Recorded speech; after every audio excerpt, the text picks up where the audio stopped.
कई लोगों की इस बिजनेस में आने के बाद 2 साल 3 साल 5 साल काम करने के बाद भी आंखें नहीं खुलती हैं।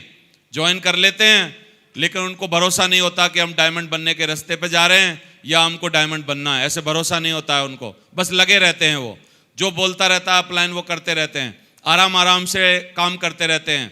लेकिन बोलते हैं दूसरा जन्म आदमी का तब होता है जिस दिन वो पक्की मुट्ठी बांध लेता है कि अब मेरे को किसी भी कीमत पर डायमंड बनना ही है, डायमंड बनना ही है। ये पक्का मुट्ठी बांध लेता है वो। और ये मुट्ठी बांधी थी, हमने तय किया था इस बिजनेस में कि कुछ भी हो जाए, कोई बने या ना बने, कंपनी रहे ना रहे, जो भी मुसीबतें आएँ, जो भी तकलीफ़ें हों, जैसा भी चले, लेकिन मैं किसी भी कीमत पर कुछ भी करना पड़े, कैसा भी करना पड़े, कुछ भी करना पड़े, कोई भी नाटक हो, कोई भी मुसीबत हो, कितनी भी तकलीफ़ आए, कोई भी इज्जत उतारे, कोई कुछ भी बोले, कुछ भी करवा ले, ठान लिया तो ठान लिया।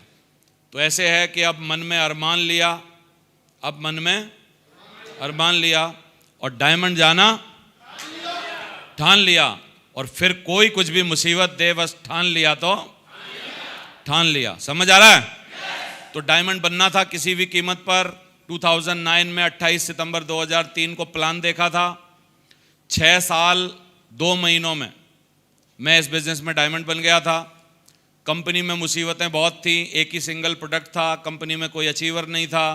मैंने जब इस बिज़नेस को देखा था तो ग्रेवाल जी की सिर्फ 250 लोगों की टीम थी, लाख सवा लाख रुपया टोटल उनकी टेस्ट मनी थी ग्रेवाल जी की। उसके अलावा मेन बंदा जो ओम प्रकाश जी थे यहाँ आगरा में, उनके पास सिर्फ 2.5 लाख रुपए की इंडिका, जो उस टाइम भी ट्रेवल्स कंपनियों में चलती थी, इंडिका सबसे ज़्यादा उस टाइम ट्रेवल में चलती थी, तो 2.5 लाख रुपए की एक पेट्रोल मॉडल इंडिका थी उनके पास।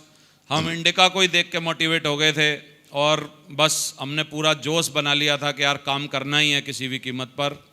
और अभी रेस्ट ऑफ द हिस्ट्री, बाकी चीज़ें आपके सामने है। इतने मज़े आ रहे हैं ज़िंदगी में।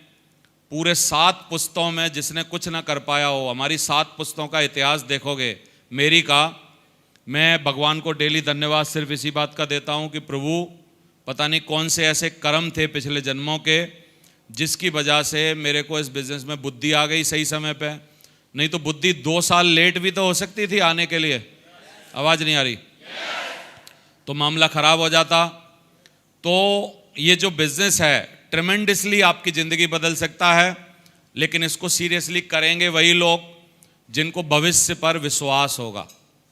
फ्यूचर जिन्होंने आज बैठे बैठे अपनी आंखों के जरिए से दूसरों की ज़िंदगियों में जिन्होंने देख लिया होगा, वही लोग इस पे भरोसा करेंगे। क्योंकि एक बड़ी मुश्किल चीज़ है दुनिया में कि आप किसी को उसका भविष्य नहीं दिखा सकते। भविष्य में आप उसको 1 मिनट भी आगे ले जाके नहीं दिखा सकते, 1 घंटा भी आगे ले जाके नहीं दिखा सकते। तो हम आपको आपका 5 साल 7 साल 10 साल बाद आपकी ज़िंदगी में क्या होगा वो कैसे दिखा सकते हैं। लेकिन इसके लिए एक तरीका है। आप जिस काम को कर रहे हैं, बहुत ध्यान से सुनना मेरी बात, आप जिस काम को कर रहे हैं, जो भी वॉट एवर, कोई नौकरी कर रहे हैं, कोई व्यापार चला रहे हैं, कोई दुकान चला रहे हैं, कुछ भी, whatever you are doing, जो भी आप कर रहे हैं, उसी काम को करते हुए आपसे ज़्यादा सालों में करने वाले आदमी को रिटायर होते हुए देख लीजिए, आपको आपका फ्यूचर दिखाई दे जाएगा।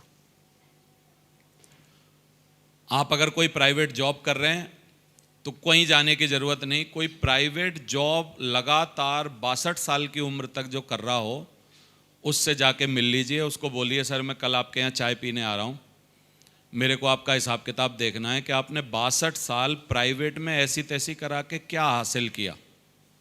तो उसके घर जाइए, उसकी ज़िंदगी पूछिए, पूछने के बाद जो आपको महसूस होगा वही सेम आपकी ज़िंदगी होने वाली है। लिखवा के ले लीजिए मेरे से, कहीं दूर जाने की ज़रूरत नहीं। बोलो आप। जिस डिपार्टमेंट में, जिस जगह, जहाँ भी आप नौकरी कर रहे हैं, वैसे ही आदमी के पास जाइए जो फुल टाइम उसी को करता रहा, बाकी कोई चक्करों में नहीं पड़ा। आपकी फ्यूचर वैसे ही होगा। और इस बिज़नेस को भी जो लोग ईमानदारी से कर रहे हैं, जिन्होंने 10 साल 15 साल 20 साल इस बिज़नेस को किया है, उनका फ्यूचर देख लीजिए। यदि आपने इतना वक्त इस बिज़नेस में लगाया तो आपका फ्यूचर भी वैसा हो सकता है जैसा यहाँ के लोगों का है। बोलिए आप